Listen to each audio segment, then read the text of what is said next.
৪৫তম জাতীয় junior handball প্রতিযোগিতা এবছর অনুষ্ঠিত হবে মধ্যপ্রদেশে।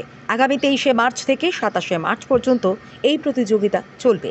এই প্রতিযোগিতাকে সামনে রেখে মঙ্গলবার সকালে রাজ্য দলের ১৫ জন খেলোয়াড় সহ ১৭ সদস্যের একটি দল রেলপথে মধ্যপ্রদেশের উদ্দেশ্যে রাজ্য ত্যাগ করে। 45 জুনিয়র ন্যাশনাল হ্যান্ডবল হতে যাচ্ছে মধ্যপ্রদেশের বিদিশাতে। আমরা ত্রিপুরা হ্যান্ডবল অ্যাসোসিয়েশন সিদ্ধান্ত নিয়েছি যে আমরা ত্রিপুরার জুনিয়র হ্যান্ডবল টিমটা পাঠাবো।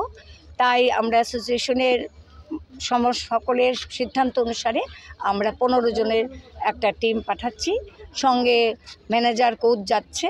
আমরা আশাবাদী আমাদের হ্যান্ডবল জুনিয়র ছেলেরা একটা ভালো ফলাফল করবে। আর এই যে হ্যান্ডবল অ্যাসোসিয়েশন প্রায়শই আমাদের সেক্রেটারি লিটন রায় মহোদয় যে এই প্রচেষ্টা চালিয়ে যাচ্ছে, ওনাকে আমি ভাইস প্রেসিডেন্ট হিসাবে ওনাকে আমি সাধুবাদ জানাই। উনি আরও এগিয়ে যাক, আমাদের ত্রিপুরা হ্যান্ডবল অ্যাসোসিয়েশন আরও এগিয়ে যাক। ওটা খেলাটা শুরু হচ্ছে 23শে মার্চ থেকে 27শে মার্চ 2024। আমি Joba Pal Dutta, vice president Tripura handball association.